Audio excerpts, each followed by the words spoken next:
মাথায় কাপড় না দিয়ে জনগণকে ধ্বংস করো, পুরুষ মানুষকে বিপদে ফেলে পুরুষ মানুষের পরকাল হারাও, নিজে ধ্বংস হও। লজ্জা হয় না কেন? শরম হয় না কেন? উপস্থিত বৈঠকের মুসলিম বোন, আপনাকে বলছি,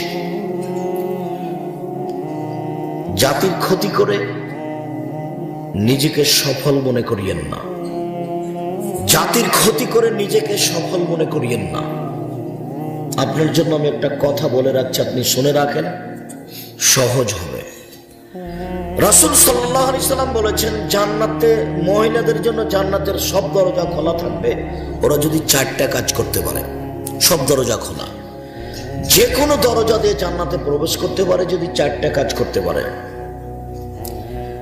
1, সালাত খামসা, 5 ওয়াক্ত সালাত আদায় করলো, নামাজ পড়লো। 2, সমাত শাহরাহা, রমজান মাসে রোজা থাকলো। 3, আহসানাত ফারজাহা, লজ্জা স্থানকে হেফাজতে রাখলো, জেনায় লিপ্ত হলো না।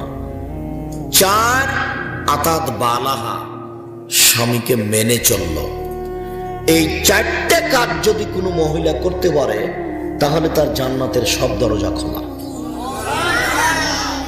তা আপনি একটু চেষ্টা করেন, দেখেন।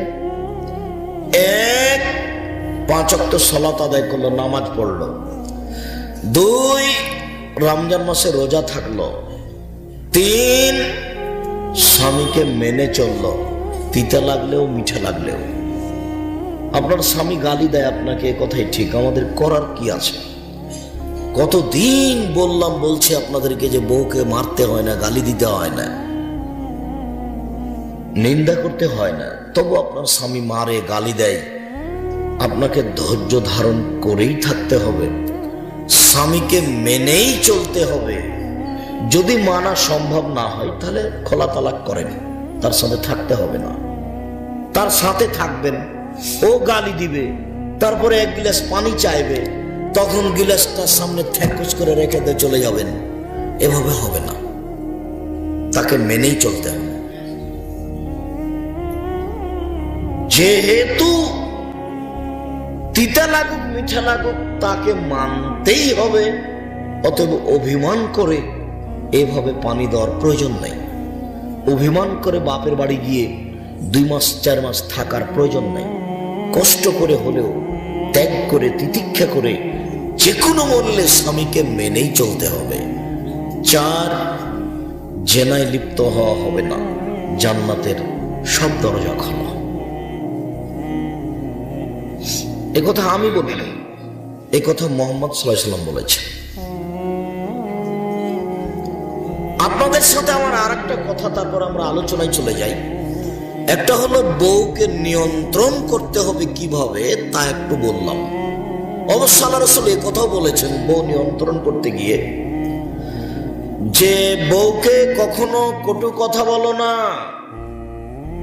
2, বউকে কখনো মারো না। 3, বউকে কখনো গালি দিও না। 4, বউকে নিজের বাড়ি ছাড়া কোথাও থাকতে দিও না।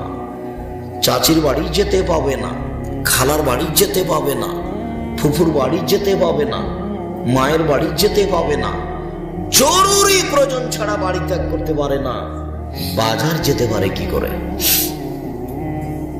আমি বলিনি এই কথা, মুহাম্মদ সাল্লাল্লাহু আলাইহি সাল্লাম বলছেন। বিবাহের বাড়িতে যাওয়ার কোনো প্রশ্নই আসে না। বিবাহের বাড়িতে গেলে স্বামীর সংখ্যা বেশি হয়ে যাবে। বিবাহের বাড়িতে যাওয়ার কোনো প্রশ্নই আসে না। চাঁপাই নবাবগঞ্জ, রাজশাহী, নওগাঁ, নাটোর, বৃহত্তর রাজশাহীতে বিবাহের শুরু থেকে নিয়ে শেষ পর্যন্ত একটা কাজও জায়েজ নয়, সবই হারাম। আপনাদের এই বড় বাড়িতেও বিবাহের একটি কাজ জায়েজ নয়, সবই হারাম। সূচনা থেকে নিয়ে শেষ পর্যন্ত একটা কাজও জায়েজ নয়, সবই হারাম। তার মধ্যে অবাক হারাম যে কাজীর খাতাতে 4টা সাক্ষী, ইন্না লিল্লাহি ওয়া ইন্না ইলাইহি রাজিউন, চারজন সাক্ষী লাগে জেনা প্রমাণ করতে। কেউ যদি বলে যে আমি অমুক মেয়েকে আর অমুক ছেলেকে জেনা করতে দেখলাম, তাহলে তাকে কয়জন সাক্ষী পেশ করতে হবে? চারজন। নইলে কি হবে? তাকেই পাল্টা 80 লাঠি পিটাতে হবে। একজন সাহাবী বলছেন, আল্লাহর নবী, আমি আমার স্ত্রীর গায়ের উপরে অন্য একজন পুরুষকে দেখে আসলাম অশ্লীল কাজ অবস্থায়। তখন আল্লাহর নবী বলছেন সাক্ষী। তখন লোকটি বলছে, বলেন কি, এই সময় আমি সাক্ষী খুঁজতে যাব? মানে এই সময়তে সাক্ষী পাবো কোথায়? মুহাম্মদ সাল্লাল্লাহু আলাইহি ওয়াসাল্লাম বলছেন যে তুমি সাক্ষী পেশ করতে না পারলে তোমাকে 80 লাঠি পিটাবো। তুমি যেভাবে বিষয়টা বুঝছো আমি সেভাবে বলিনি, তুমি যেভাবে বুঝছো সেভাবে আমি বলিনি। দুঃখজনক মর্মান্তিক দুর্ঘটনা হলো জেনা। বিবাহের আগেও দুঃখজনক, পরেও দুঃখজনক। এর চেয়ে মর্মান্তিক দুঃখজনক ঘটনা পৃথিবীতে নেই। অপরাধের কারণে 3 শ্রেণীর মানুষকে হত্যা করতে আল্লাহর নবী আদেশ করেছেন। তবে 2 শ্রেণীর মানুষের বাঁচার পথ আছে, 1 শ্রেণীর মানুষের বাঁচার পথ নেই। কেউ যদি বলে গাভীর দুধ হারাম, তাহলে তাকে হত্যা করতে হবে। কেউ যদি বলে মদ হালাল, তাহলে তাকে হত্যা করতে হবে। কেউ যদি বলে কোরআন মাজিদ মানি না, তাহলে তাকে হত্যা করতে হবে। সরকারি ভাবে তার গলায় ফাঁস দেওয়া হয়েছে, ফাঁস টান টান। তখনও বলছে বলেছে বলেছে বলেছে, আমি কথা ফিরিয়ে নিলাম এবং কথা ফিরিয়ে নিলাম, তাহলে তার আর ফাঁসি হবে না। তবে অপরাধ ছিল ফাঁসির। 2, আপনি যদি আমাকে হত্যা করেন, তাহলে আমার বাপ মা আপনাকে হত্যা করে নিবে, তার নাম কেসাস। আপনি যতই বড় পরহেজগার হন, তবে আপনার বাঁচার পথ আছে। আমার বাপ মা বাদী হয়ে আপনার ফাঁসি মঞ্চে উঠেছেন, ফাঁস দেওয়া হয়েছে টান টান। তখন আমার বাপ মা বলছে না না না, মাফ করে দিলাম, মাফ করে দিলাম, মাফ করে দিলাম, আমরা কেসাস নিব না। তখন আপনাকে ফাঁস থেকে নামিয়ে নেওয়া হবে। আপনি বিবাহ করার পরে জেনা করেছেন, আপনারও ফাঁসি হবে। ইট ঢেল পাথর দিয়ে মেরে ফেলতে হবে আপনাকে, কিন্তু আপনাকে বাঁচানোর পৃথিবীতে কোনো পথই নেই। আপনাকে যদি বাঁচাতে হয়, তাহলে মুহাম্মদ সাল্লাল্লাহু আলাইহি সাল্লামকে আবার দুনিয়া আসতে হবে। মুহাম্মদ সাল্লাল্লাহু আলাইহি সাল্লাম আর কোনোদিন কিয়ামত পর্যন্ত দুনিয়াতে আসবে না। বিবাহ করার পরে যদি কোনো পুরুষ নারী জেনা করে, তাহলে তাকে বাঁচানোর কোনো পথও থাকবে না। এদেশে লাখো পুরুষকে ইট ঢেল পাথর দিয়ে মেরে ফেলতে হবে যারা বিবাহ করার পরে জেনায় লিপ্ত হয়েছে। এদেশের লাখো দুলা ভাইকে ইট ঢেল পাথর দিয়ে মেরে ফেলতে হবে যারা বউ বাদ দিয়ে সেলিকার সাথে জেনায় লিপ্ত হয়েছে। এদেশের লাখো ভাবিকে ইট ঢেল পাথর দিয়ে মেরে ফেলতে হবে যারা নিজ স্বামী ছেড়ে দেবরের সাথে জেনায় লিপ্ত হয়েছে। এদের বেঁচে থাকার পৃথিবীতে কোনো পথই নেই। সম্মানিত উপস্থিতি, আপনাকে জরুরিভাবে একটা কথা বলছিলাম, সেটা হচ্ছে এই,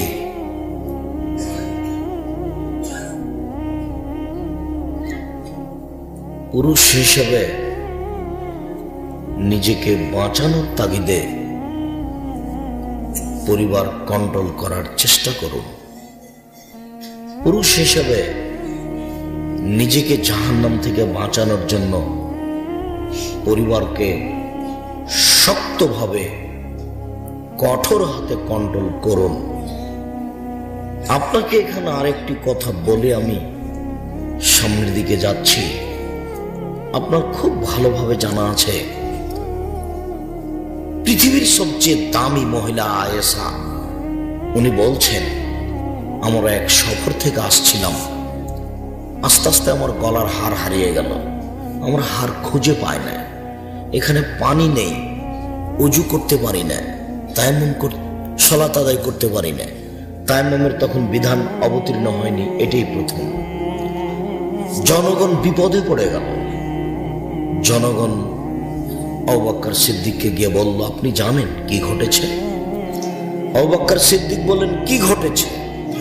আপনার মেয়ে গলার হার হারিয়েছে, আমরা খুঁজে পাচ্ছি না, এখান থেকে যেতেও পারছি না, এখানে পানি নেই, ওযু করতে পারি না, সালাত আদায় করতে পারি না। এই কথা শুনে বলছেন তাই? রাগে ক্ষিপ্ত হয়ে মেয়েকে গিয়ে মারলেন।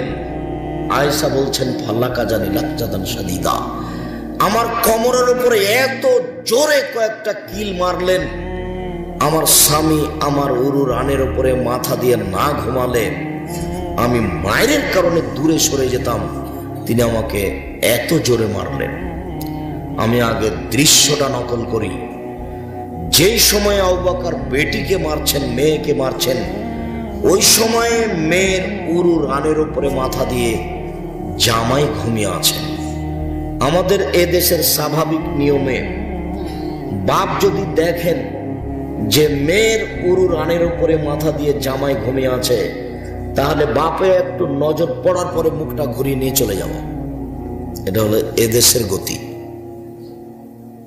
আর দেখেন তার নিজস্ব বিবরণ, তিনি বলছেন, আমার উরু রানের উপরে মাথা দিয়ে আমার স্বামী মুহাম্মদ সাল্লাল্লাহু আলাইহি ওয়াসাল্লাম ঘুমিয়ে আছেন। তিনি আসলেন, কয়েকটা কিল আমাকে মারলেন, আমি খুব শক্ত করে নিজেকে ধরেছিলাম যাতে করে মুহাম্মদ সাল্লাল্লাহু আলাইহি ওয়াসাল্লামের ঘুম না ভেঙে যায়। পৃথিবীর সবচেয়ে বড় মানুষে মারলেন, পৃথিবীর সবচেয়ে বড় মহিলাকে মারলেন, পৃথিবীর সবচেয়ে বড় মানুষের সামনে মারলেন। বাপে মারলেন পূর্ণ যুবতী মেয়েকে, বিবাহধারী মেয়েকে মারলেন, জামাইয়ের সামনে মারলেন, খোলা মাঠে মারলেন, 1400 মানুষের সামনে মারলেন, হাত দিয়ে মারলেন। এত বড় বাপে এত বড় বেটিকে এত বড় মানুষের সামনে, হাজারো মানুষের সামনে মারলেন। আর আপনার মেয়েটা ক্লাস 10-এ পড়ে, মাথায় কাপড় দেয় না, ঢং ঢং করে এখানে ওখানে হেঁটে চলে যায়, আপনি তাকে একটা ধমকও দিতে পারেন না। আপনি আবার বাপ, আপনার মতো কাপুরুষ ঘৃণিত বাপ বেঁচে থাকার চেয়ে না থাকা অনেক গুণে ভালো। ও এতিমখানায় থাকবে, আপনার মতো বাপের প্রয়োজন নাই, ও এতিমখানায় থেকে মানুষ হবে। যে বাপ দিয়ে সংসার ধ্বংস হয়, সে বাপ দিয়ে কি হবে? বাপ তো একটা সংসার পরিচালনা করার জন্য। এদেশে একটা বই পাওয়া যায়, আদর্শ পরিবার, কোনদিন নাম শুনেছেন কিনা? একটা বই পাওয়া যায়, আদর্শ নারী, এটা একটু পড়ে দেখবেন। দাম আর কত টাকা, 5000 টাকা নয়, হয়তো বা 50, 60, 70, 80, 100 টাকা হতে পারে। আপনার জন্য লেখা হয়েছিল, কেন যেন আপনি তারপরে অনীহা করে আছেন আমার জানা নাই। নিয়ে পড়ে দেখবেন, আদর্শ নারী, আদর্শ পুরুষ, আদর্শ পরিবার আপনার জন্যই লেখা আছে। কিভাবে সংসার চালাচ্ছেন, কিভাবে জান্নাত লাভ করবেন তাহাজ্জুদ পড়ে, তা আমি বুঝি না। তবে আপনাকে মেয়ের উপরে, স্ত্রীর উপরে কঠোর থেকে কঠোর হওয়ার জন্য অনুরোধ জানাচ্ছি। তাহাজ্জুদ পড়ে আপনি জান্নাত পাবেন না আপনার স্ত্রীর কারণে। উপস্থিত বৈঠকের মুসলিম বোন, নিজেকে সংবরণ করে চলার চেষ্টা করুন, জান্নাত হবে ইনশাআল্লাহ। জাহান্নামীদের পরিচয়, জাহান্নামের পরিচয় শেষে বলছিলাম যে বিশাল একটা পাথর যদি জাহান্নামের মুখে ফেলে দেওয়া হয়, নিচে পৌঁছিতে 70 বছর সময় লাগবে। জাহান্নাম কত গভীর! আল্লাহ নবী বলছেন, মানুষজন সবাই যদি জাহান্নামের দরজা দিয়ে একসাথে ঢুকে, জাহান্নামের দরজায় ঢুকতে অসুবিধা হবে না। দরজা কত বড়! জাহান্নামীদের পরিচয়ে বুঝতে পারবেন পরিস্থিতি আরো। তিনি বলেন, ওয়াইন্না গিলজা জিলদির কাফের রেসনানে আরবাউনা জেরা, একজন জাহান্নামীর গায়ের চামড়া 42 হাত মোটা। ওয়াইন্না জিরসাহু মিসলু উহুদিন, একজন জাহান্নামীর দাঁত 8 কিলোমিটার লম্বা, 4 কিলোমিটার প্রশস্ত। একজন জাহান্নামীর দাঁত উহুদ পাহাড়ের সমান। আল্লাহ তাআলা বলছেন, কালেহুম, যখন জ্বলন্ত উত্তপ্ত রক্তপুঞ্জ গরম পানি মুখে দেওয়া হবে, হাতে হাতে সব গোস্ত ঝরে পড়ে যাবে, দাঁতগুলি খোলা খোলা থাকবে, 8 কিলোমিটার লম্বা এক একটা দাঁত, বিভৎস আকৃতি, ভাবা যায় না কেমন হতে পারে চেহারা।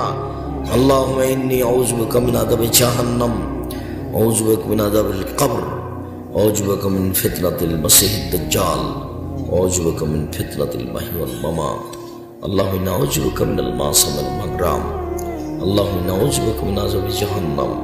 হে আল্লাহ, তোমার কাছে জাহান্নামের শাস্তি থেকে বাঁচতে চাই, তুমি আমাদেরকে জাহান্নাম থেকে রক্ষা করো।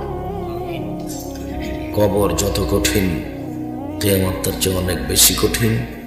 কিয়ামত যত কঠিন, জাহান্নাম তার চেয়ে অনেক অনেক অনেক বেশি কঠিন। জাহান্নামের অধিকাংশ মানুষই হচ্ছে নারী। জাহান্নামের অধিকাংশ মানুষই হচ্ছে নারী। তারাই সমাজকে, জাতিকে খেয়ে ফেলে দিল। তারাই নিজেরাই হাটবাজার করে, নিজেরাই স্কুল কলেজে যায়, নিজেরাই অফিস আদালত চালাতে চায়, তারাই গার্মেন্টস চালায়, তারাই পৃথিবীর অধিকাংশ ভোগ করছে, তারা দেশের সিংহভাগ দখল করে আছে। স্বামী বাপ কেউ একটু বিবেচনা করে না, স্বামী বাপ কেউ একটু ভাবে না যে আমি বাপ, কেউ একটু ভাবে না যে আমি স্বামী। সম্মানিত দিনী ভাই বোন, তিনি বলেন, ওয়াইন্না বাইজাহু ওয়াইন্না ফাখিজাহু মিসলু বাইজা, একজন জাহান্নামের উরু রান হলো 39 কিলোমিটার লম্বা, বাইজা পাহাড়ের সমান। অন্য মানকে বাইল কাফের সালাসাতে লিল্লাকিল মুসরে, একজন জাহান্নামের ডান কাঁধ থেকে বাম কাঁধের ব্যবধান হলো একটা দ্রুতগামী ঘোড়ার 3 দিন 3 রাতের পথ। একটা দ্রুতগামী ঘোড়া একজন জাহান্নামীর ডান কাঁধ থেকে দৌড়াতে আরম্ভ করে, বাম কাঁধে পৌঁছিতে সময় লাগবে 3 দিন 3 রাত। তিনি বলেন, ওয়াইন্না মাজলিসু মিন জাহান্নাম বাইনা মক্কা ওয়াল মদিনা, একজন জাহান্নামীর বসার জায়গা হচ্ছে 450 কিলোমিটার। একজন জাহান্নামীর বসার জায়গা যদি মক্কা থেকে মদিনা 450 কিলোমিটার হয়, একজন জাহান্নামীর দাঁত যদি উহুদ পাহাড়ের সমান 8 কিলোমিটার লম্বা হয়, একজন জাহান্নামের পুরো রান যদি বাইজা পাহাড়ের সমান 39 কিলোমিটার লম্বা হয়, একজন জাহান্নামের গায়ের চামড়া যদি 42 হাত মোটা হয়, আদম থেকে নিয়ে কিয়ামত পর্যন্ত যত মানুষ এসেছে, যত মানুষ আছে, যত মানুষ আসবে সবাই, এবং যত জিন এসেছে, আছে, আসবে সবাই যদি একসাথে জাহান্নামে ঢুকে, তার দরজায় ঢুকতে সমস্যা হবে না। কি দিয়ে বোঝায় আপনাকে আমি জাহান্নাম কি জিনিস? কবর যত কঠিন, কিয়ামত তার চেয়ে অনেক বেশি কঠিন। কিয়ামত যত কঠিন, জাহান্নাম তার চেয়ে অনেক অনেক অনেক বেশি কঠিন। জাহান্নামের শাস্তি থেকে রাসূল সাল্লাল্লাহু আলাইহি ওয়াসাল্লাম 3 রাত পরিত্রাণ চাইতেন। জাহান্নামকে বিচার মাঠে টেনে হেঁচড়ে নিয়ে যাওয়া হবে। আল্লাহ তাআলা বলেন, ওজিয়া ইয়াউমাইযিন বিজাহান্নাম, জাহান্নামকে টেনে হেঁচড়ে বিচার মাঠে নিয়ে যাওয়া হবে। আব্দুল্লাহ ইবনে মাসউদ রাদিয়াল্লাহু তাআলা আনহু বলেন, রাসূল সাল্লাল্লাহু আলাইহি ওয়াসাল্লাম বলেছেন, ইউতা ইয়াউমাইযিন বিজাহান্নাম, বিচার মাঠে জাহান্নামকে টেনে নিয়ে যাওয়া হবে। ওয়ালা সাবুনা আলফা জিমাম, জাহান্নামের গায়ে 70,000 লোহার রশি লাগানো থাকবে। মা কুল্লি জিমামিন সাবুনা আলফা মালাক, প্রত্যেক রশির গায়ে থাকবে 70,000 ফেরেশতা। একজন ফেরেশতায় বিশাল পৃথিবীতে হাত ঢুকিয়ে গোটা পৃথিবী উল্টে দিতে পারেন। এরকম ক্ষমতাধর ফেরেশতা একটা রশিতে থাকবে 70,000, আর 70,000 ফেরেশতা রশি এক একটা ধরে টেনে হেঁচড়ে বিচারের মাঠে নিয়ে যাবেন। জাহান্নামকে টেনে বিচারের মাঠে নিয়ে যাওয়া হবে। বিচারের মাঠে থাকবে জাহান্নাম, বিচারের মাঠে থাকবে জান্নাত, বিচারের মাঠে থাকবে পশু প্রাণী, বিচারের মাঠে থাকবে মানুষ, বিচারের মাঠে থাকবে জিন, বিচারের মাঠে থাকবেন ফেরেশতা, বিচারের মাঠে থাকবেন আল্লাহ। জানি না বিচারের মাঠ কত বড়। সম্মানিত দিনী ভাই বোন, আপনাকে জাহান্নামের বিষয়টি বিবেচনা করার জন্য অনুরোধ জানাচ্ছি। এই বাচ্চা,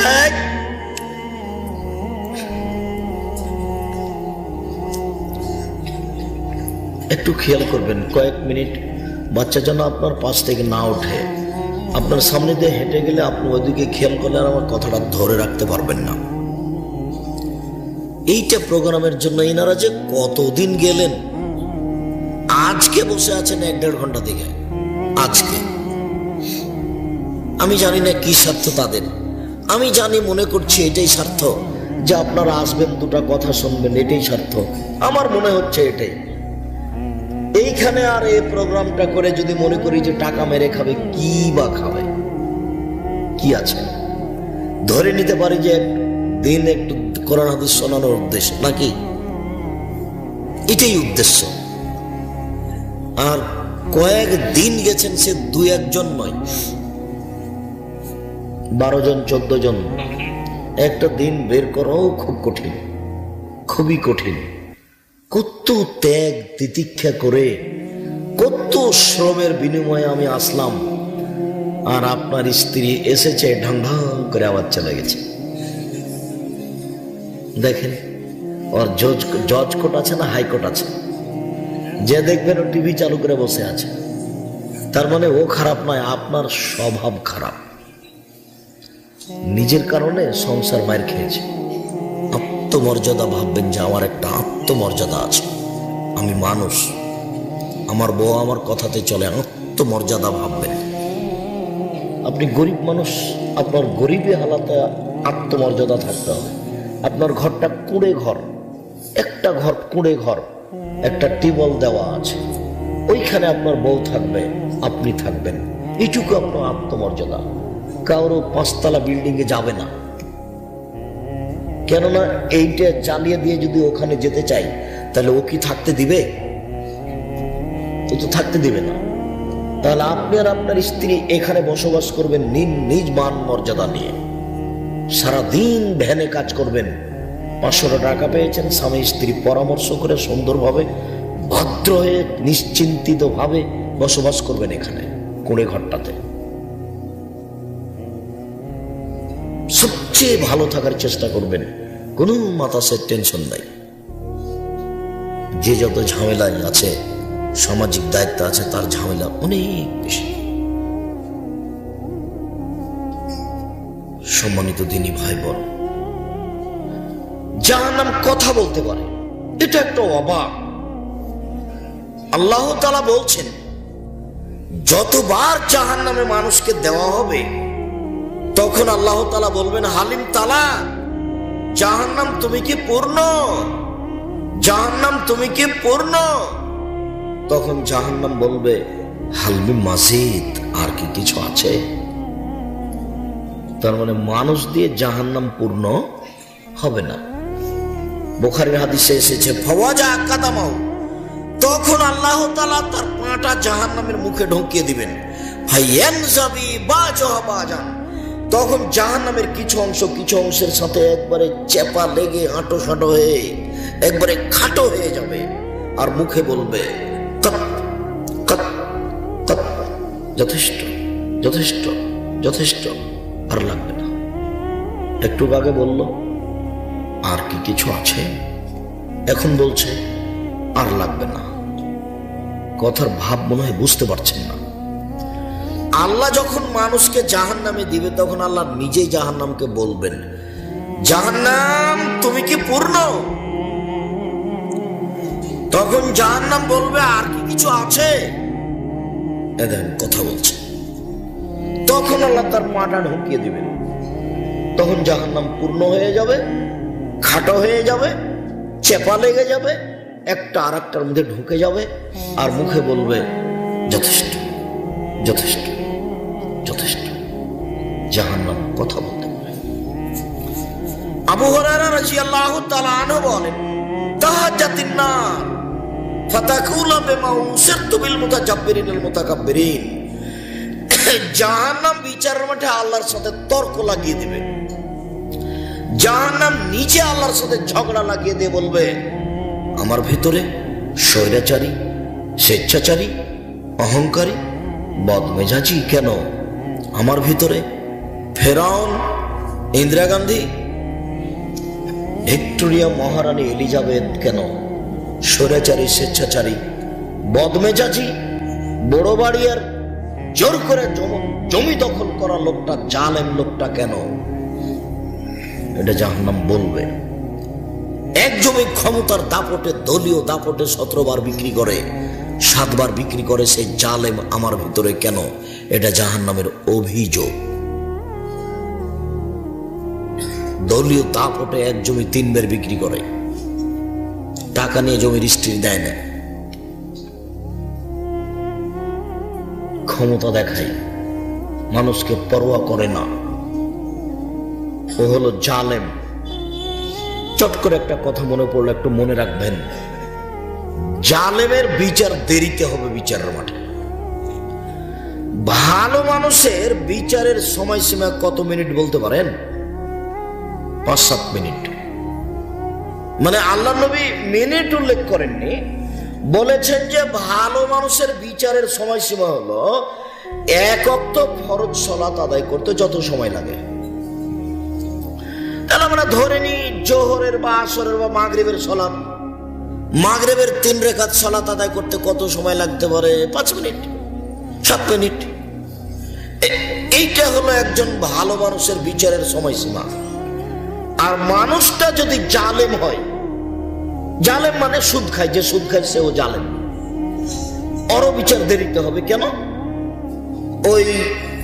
ওই সুদের কারণে বিচারের মাঠে একটা রক্তের নদী বানানো হবে, রক্তের নদীতে তাকে ফেলে দেওয়া হবে, আর পাশ থেকে পাথর মেরে তার মুখখানাকে ভেঙে চৌচির করা হবে। যতবার নদী থেকে উঠতে চাইবে ততবার তার মুখের উপরে পাথর মেরে তাকে ভিতরে করে দেওয়া হবে, যতদিন পর্যন্ত বিচার না হচ্ছে। কতদিন পর্যন্ত বিচার চলবে আল্লাহই ভালো জানে। ততদিন পর্যন্ত এভাবে শাস্তি হতে থাকবে। ওইও জালেম। ওরই কারণে কিস্তি নিয়ে চলে যে মহিলাটা, ও কয়দিন পরে আর বাড়িতে নেই, বাড়িখান বিক্রি করে দিয়ে পালিয়েছে। যারা কিস্তি উঠাবে তাকে ভিক্ষুক হতেই হবে, আজ হোক আর কাল হোক। যারা সুদ খাবে তাকে ভিক্ষুক হতেই হবে, আজ হোক আর কাল হোক। ওকে ভিক্ষুক হতেই হবে, হবেই হবে, নিশ্চিত হবে, অবধারিত হবে। মুহাম্মদ সাল্লাল্লাহু আলাইহি ওয়াসাল্লাম বলেছেন হবে, অতএব হবেই হবে। কিস্তি উঠিয়েছে, তার একদিন বাড়ি ছেড়ে পালিয়ে যাবে, ও না যাও তার ছেলে যাবে, এই অর্থ সম্পদ থাকবে না, সব হারিয়ে যাবে। এ কথা আমি বলিনি, এ কথা আল্লাহ বলেছেন। ইয়ামহাকুল্লাহু রিবা, সুদ মানুষকে ধ্বংস করে, সংকুচিত করে। সুদ তাকে নিচে নামাতে নামাতে নামাতে নামাতে ফকির করে দেয়। শুনুন, যারা যাকাত দিবে না তারাও জালেম। ও জুলুম কি করলো? আরে ও যে ফকিরের টাকা মেরে খেয়েছে। যাকাত কার টাকা? যাকাত ফকিরের টাকা নয়।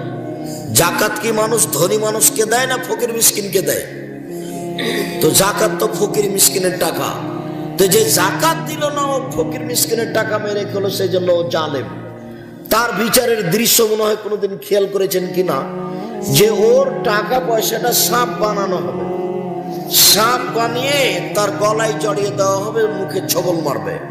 কতদিন পর্যন্ত? যতদিন বিচার না হচ্ছে। মানুষের বিচার হওয়া পর্যন্ত। এ দেখেন, বিচার দেরিতে হবে, লেটে হবে। মানে কতদিন সাপ জড়ানো থাকবে আমিও বলতে পারবো না, আপনিও বলতে পারবেন না। তার মানে বিচার দেরিতে হবে। একদিন যদি দেরি হয় 50,000 বছর, 3 দিন যদি দেরি হয় 1.5 লক্ষ বছর। কোনদিন খেয়াল করেননি এটা? যারা জাকাত দেন সেও জালেম। এই জমিটা জোর করে দখল করেছে, এও জালেম। জাকাত দেন সেও জালেম। সুদ খাই সেও জালেম। যে রিক্সাওয়ালাকে থাপ্পড় মেরেছে সেও জালেম। এদের বিচার দেরিতে হবে। সম্মানিত দিনী ভাই বোন, বলছিলাম জাহান্নাম কথা বলতে পারে। আমার ভিতরে স্বৈরাচারী, স্বেচ্ছাচারী, বদমেজাজি, অহংকারী কেন? তখন আল্লাহ তাআলা বলবেন, জাহান্নাম ইন্নামা আনতি গাজাবি, এ জাহান্নাম তুমি আমার রাগ, তুমি আমার ক্রোধ, ওয়াজসাবা বিকা মান আশমিন ইবাদি, তোমাকে দিয়ে আমি শাস্তি দেব ওই সব বান্দাকে যে বান্দা হলো স্বেচ্ছাচারী, বদমেজাজি। আমি তাদেরকে তোমাকে দিয়ে শাস্তি দিব, এই জন্য ওদেরকে তোমার ভিতরে ঢুকিয়েছি। জাহান্নাম কথা বলতে পারে। জাহান্নামের খড়ি হবে মানুষ ও পাথর। অকুদহান না আসলে হেজারা। জাহান্নামের আগুনের জন্য কয়লা থাকবে না, জাহান্নামের আগুনের জন্য খড়ি থাকবে না, জাহান্নামের আগুনের জন্য মানুষই কয়লা, মানুষই খড়ি। জাহান্নামের খড়ি হবে মানুষ ও পাথর। আপনি বলতে পারেন, আব্দুর রাজ্জাক সাহেব, মানুষ না হয় পাপ করেছে জাহান্নামে যাবে, খড়ি হবে তো পাথর কি করলো? যত মূর্তি দেখছেন নেতা নেত্রীর, পাবনা মেন্টাল হাসপাতালের পিছনে ঠাকুর অনুকূল চন্দ্রের মূর্তি, সবকে জাহান্নামে নিক্ষেপ করা হবে। আর বলা হবে যে তোকে তো দিয়েছি, তোর নেতাকে দিয়েছি, ঠেকা দেখি। অপমান করার জন্য আর একটা এসব দিয়ে জাহান্নামের আগুনকে উত্তেজিত করা হবে, ক্ষিপ্ত করে তোলা হবে এই মূর্তিগুলি দিয়ে, এই পাথরগুলি দিয়ে। এই জন্য আল্লাহ বলছেন জাহান্নামের খড়ি হবে মানুষ ও পাথর। জাহান্নামীদেরকে বেঁধে জাহান্নামে নিয়ে যাওয়া হবে। আল্লাহ তাআলা বলেন, খুজুহু ফাকুল্লুহু সুমাল জাহিমা সাল্লুহু, এদের ধরো, এদের শিকলবন্দি করো, এদের টেনে হেঁচড়ে জাহান্নামে নিক্ষেপ করো। পিছন দিক থেকে ধাক্কা মেরে ফেলে দেওয়া হবে। বিশেষভাবে যারা দোকানে বসে আড্ডা পিটে বদনাম করে, প্রায় যুবক, প্রায় মানুষ দোকানে বসে আড্ডা পিটে। এখনো যান, এখান থেকে 1 কিলোমিটার হাঁটেন, রাস্তাতে দেখবেন টিভি চলছে আর দোকানে বসে আছে 5 জন, 7 জন, 10 জন বসে আছে। সব নিম্ন শ্রেণীর 3rd মানুষ। ল্যাংটা মেয়ে দেখে তখন সে ভালো হয় কি করে? তিতা লাগলেও কথা সত্য, মিঠা লাগলেও কথা সত্য। রং মাখানো পতিতালয়ের মেয়ে নাচে আর আপনি ওখানে বসে থাকেন, আপনি ভালো হলেন কি করে? আপনাকে এই কথা তিতা লাগছে কেন? শুনুন, যে কোনো বক্তব্য উঠালে আপনি পাবেন, আমি বলছি, দুনিয়াতে 2টা পাপ আছে মানুষ না করে এই পাপী।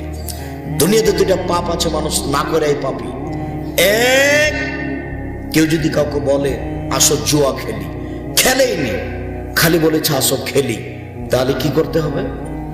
10 জন ফকিরকে 100 কেজি করে চাউল দিতে হবে, 12.5 কেজি চাউল জরিমানা দিতে হবে। ও কিন্তু জুয়া খেলেনি, খালি কি বলেছে? আসো খেলি। আর যেসব মহিলা সাজগোজ করে, পাউডার মেখে সাজগোজ করে পুরুষের পাশ দিয়ে হাঁটছে, ও হলো ব্যভিচারিণী, ও ব্যভিচারিণী, ও ব্যভিচারিণী। আল্লাহ নবী কথাটা 3 বার বলেছেন, ও ব্যভিচারিণী, অথচ ও জেনা করেনি। আমি বলিনি, আমি অনুবাদক। এ কথা মুহাম্মদ সাল্লাল্লাহু আলাইহি সাল্লাম বলেছেন। কমিউনিটি সেন্টারে মেয়েটা সাজগোজ করে উলঙ্গ হয়ে বসে আছে, পুতুলের মতো হয়ে, সবাই তাকে দেখছে। তখন আমি বললাম যে ও পতিতালয়ের মেয়ে। মেয়ের বাপ খুব কষ্ট পেল, বলল, আব্দুর রাজ্জাক সাহেব, আপনি আমার মেয়েকে পতিতালয়ের মেয়ে বলেন? আপনার বক্তব্য না শুনলে কি হবে? শুনিয়েন না। আমি বলিনি এই কথা। মুহাম্মদ সাল্লাল্লাহু আলাইহি সাল্লাম বলেছেন, কোন মহিলা যদি সাজগোজ করে পুরুষের পাশ দিয়ে হাঁটে, তাহলে ও ব্যভিচারিণী, ও ব্যভিচারিণী, ও ব্যভিচারিণী। এই কথা তিনি বলেন। আর এইভাবে রং মেখে অর্ধনগ্ন হয়ে বসে আছে, হাজারো মানুষ দেখছে, তবুও ব্যভিচারিণী নয়। রং মাখানো পতিতালয়ের মেয়ে খবর পড়ে, আর তুমি টিভির সামনে এভাবে বসে থাকো। রং মাখানো পতিতালয়ের মেয়েকে মোবাইলে দেখে, টিভিতে দেখে চক্ষু ঠান্ডা করো, কলিজা ঠান্ডা করো। এরপরেও জান্নাতের মেয়ে ভোগ করতে চাও, এত উল্টা হিসাব চলে না। মুরব্বী, আপনাকে বলছি, অনুরোধ রক্ষা করুন, নিজেকে মূল্যায়ন করতে শিখুন। সম্মানিত দিনী ভাই বোন, মানুষকে বিচার মাঠে বেঁধে জাহান্নামে নিয়ে যাওয়া হবে। কেউ কি পালিয়ে যাবে? না, অপমান করার জন্য। রংপুর গাইবান্ধা পলাশবাড়ির মুজিবুর বিএসসি বলেছিলেন, আমি নিজেই জেলে যেতে রাজি, আমার হাতে হাত কড়া দেওয়া হয় না যেন। আমি হাত কড়া দেওয়া অবস্থায় জেলে যেতে রাজি নই। সেদিন হাত বাঁধা থাকবে অপমান করার জন্য। ফেরাউনের হাত পিছন দিকে বাঁধা থাকবে, এটা যেমন তেমন ব্যাপার নয়। যেই কোরআন মাজিদে কয়েক জায়গাতে বলছে আমি আল্লাহ, একবার বলছে আমি সবচেয়ে বড় আল্লাহ, তার পিছন দিকে হাত বাঁধা থাকবে, বিষয়টি যেমন তেমন নয়। 17টা দেশের সদস্য ইন্দিরা গান্ধী, হাত বাঁধা থাকবে পিছন দিকে, বিষয়টা যেমন তেমন নয়। সম্মানিত দিনী ভাই বোন, জাহান্নামের উল্লেখযোগ্য শাস্তি হচ্ছে আগুন। আগুনের পাহাড় হবে, মানুষকে উঠতে বলা হবে, নামতে বলা হবে, উঠতে বলা হবে, নামতে বলা হবে। কারো কারো আগুন হবে টাকনু পর্যন্ত, কারো কারো আগুন হবে হাঁটু পর্যন্ত, কারো কারো আগুন হবে কোমর পর্যন্ত, কারো কারো আগুন হবে নাক পর্যন্ত। দুনিয়ার আগুনের চেয়ে জাহান্নামের আগুনের ক্ষমতা অনেক বেশি। এই যে খড়ের আগুনের ক্ষমতা যত বেশি, কাঠের আগুনের ক্ষমতা তার চেয়ে অনেক বেশি। কাঠের আগুনের ক্ষমতা যত বেশি, তেঁতুল কাঠের ক্ষমতার আগুন তার চেয়ে অনেক বেশি। তেঁতুল কাঠের ক্ষমতার আগুন যত বেশি, আপনার ওই গ্যাসের চুলার আগুনের ক্ষমতা ওর চেয়ে বেশি। আর যে আগুন দিয়ে লোহাকে গলিয়ে রড বানানো হচ্ছে, সেটা কত শক্তিশালী বলুন তো দেখি। তার মানে জাহান্নামের আগুনের ক্ষমতা অনেক বেশি। জাহান্নামের খাদ্য হবে জাক্কুম, কাঁটাযুক্ত গাছ। আমরা তো চাঁপাইনবাবগঞ্জের মানুষ, আমি যেটা বলতে যাচ্ছি সেটা বুঝাতে পারবো কিনা। আমরা যখন নদীর ধারে যেতাম তখন দেখতাম এক শ্রেণীর গাছ মাটির উপরে ছড়িয়ে থাকতো, ছোট ছোট ফল, পেকে গেলে ফলটা লাল হয়ে যায়, ভিতরে বীজ আছে বেগুনের বীজের মতো। আমরা তাকে চাঁপাইনবাবগঞ্জে গুঠে বেগুনের গাছ বলি, আরো কেউ কিছু বলতে পারে। বীজ কিন্তু বেগুনের মতো, পেকে গেলে একবারে ওটা লাল হয়ে যায়, আর গাছটা পেকে গেলে দেখা যায় শুধু কাঁটা আর কাঁটা, নদীর ধারে থাকে। এটাই হচ্ছে মূলত জাক্কুম। এটা খেতে দেওয়া হবে, গলায় বেঁধে গেলে ভেতরেও যাবে না, বাইরেও আসবে না, তার মানে ও মরবেও না, ও বাঁচবেও না। 1000 বছর পরে পানি চাইবে, তখন 1000 বছর পরে পানি দেওয়া হবে। সেটা পানি নয়, সেটা হচ্ছে রক্তপুঞ্জ, জ্বলন্ত ফুটন্ত পানি। মুখের পাশে নিয়ে আসার সাথে সাথে নিচের ঠোঁটটা নাভি পর্যন্ত আসবে, উপরের ঠোঁটটা মাথার দিকে জড়িয়ে যাবে পলিথিনের মতো। পলিথিনকে জ্বালিয়ে দেখেছেন যে জড়িয়ে আপনার হাতের দিকে আসছে, এভাবে জড়িয়ে ঠোঁটটা নিচে আর উপরে চলে আসবে। পিপাসার তাড়নায় পানিটুকু মুখে দিয়ে দিলে একবারে পুরো শরীরে একটুকু কিছু গোস্ত থাকবে না, শুধু হাড় দাঁড়িয়ে থাকবে, বিকট আকৃতিতে দাঁতগুলি থাকবে, বিভৎস আকৃতিতে ভয়াবহ হয়ে। আর ওই পানির সাথে সাথে দর করে ঝরঝর করে যেগুলো ঝরে পড়ছিল শরীর থেকে, সেগুলোকে ফেরেশতারা ধরে রাখবেন ওদেরকে খাওয়ানোর জন্য। যারা মদ খায় যারা, তাদেরকে খাওয়ানোর জন্য ওটা আবার ধরে রাখবে। জাহান্নামের উল্লেখযোগ্য শাস্তি হচ্ছে জাক্কুম গাছ। জাহান্নামের সাপ থাকবে উটের সমান, একবার দংশন করলে 40 বছর ব্যথা থাকবে। জাহান্নামে বিচ্ছু থাকবে উট, আপনার হাতি গাধার সমান, একবার দংশন করলে 40 বছর ব্যথা থাকবে। জাহান্নামে পিটানোর জন্য হাম্বল থাকবে। কাঠমিস্ত্রির হাতে যেটা থাকে সেটা হাতুল, আর যেটা রাস্তাঘাটে খাম্বা পিলারকে ভেঙে টুকরা করা হচ্ছে, গরুর গাড়ির চাকার বাহির থেকে একটা কাঠ ঢোকানোর জন্য যে হাতুড়টা ব্যবহার করা হয় সেটা হাম্বল। এই হাম্বল থাকবে মানুষকে পিটানোর জন্য। কি দিয়ে বুঝাই আপনাকে আমি, জাহান্নাম কি জিনিস? রাসূল সাল্লাল্লাহু আলাইহি ওয়াসাল্লাম বলেন, হজবাতিন নার বিশাহওয়াত হজবাতিল জান্নাত বিল মাকারিহ। কষ্ট ক্লেশ, নিয়ম নীতি, ত্যাগ তিতিক্ষা দিয়ে জান্নাত ঘেরা আছে, মনের ইচ্ছা দ্বারা জাহান্নাম ঘেরা আছে। মনমতো চলে যে জাহান্নামে যাবে সে। দোকানে বসে আড্ডা পিটে বদনাম গীবাত করে যে মনমতো চলে সে, মনমতো চলে যে জাহান্নামে যাবে সে। সুদ খাও ঘুষ খায় যে মনমতো চলে সে জাহান্নামে যাবে সে। মানুষের জমি জায়গা লুপ্তরাজ করে যে মনমতো চলে সে। নির্দ্বিধায় মানুষকে মিথ্যা সাক্ষী দিয়ে জেল হাজতে দেয় যে মনমতো চলেছে, মনমতো চলেছে জাহান্নামে যাবে সে। নগ্ন পোশাক পরে রাস্তাঘাটে চলে যারা মহিলারা, মনমতো চলে যারা জাহান্নামে যাবে তারা। ইচ্ছা দিয়ে জাহান্নামকে ঘেরা আছে। সম্মানিত দিনী ভাই বোন, জাহান্নাম খুব বড় ভয়াবহ জায়গা। কবর যত কঠিন, কিয়ামত তার চেয়ে অনেক বেশি কঠিন। কিয়ামত যত কঠিন, জাহান্নাম তার চেয়ে অনেক অনেক অনেক বেশি কঠিন। একটু ছোট্ট পরামর্শ থাকছে, সকালে বিকালে 3 বার বলবেন আল্লাহুম্মা জিরনি মিনান নার। আর সালাম ফিরার পূর্বে বলবেন নামাজে রব্বানা আতিনা ফিদ দুনিয়া হাসানাতাও ওয়া ফিল আখিরাতি হাসানাতাও ওয়া কিনা আযাবান নার। আল্লাহ তুমি ইহকালে পরকালে কল্যাণ দাও আর আমাকে জাহান্নাম থেকে বাঁচাও। আর কবরস্থানে গিয়ে বাপ মায়ের জন্য, দেশবাসীর জন্য হাত তুলে দোয়া করে বলার সময়তে জানাজার দোয়াটা পড়বেন। জানাজার দোয়াতে শেষে বলা আছে আল্লাহ তুমি জাহান্নাম থেকে বাঁচাও।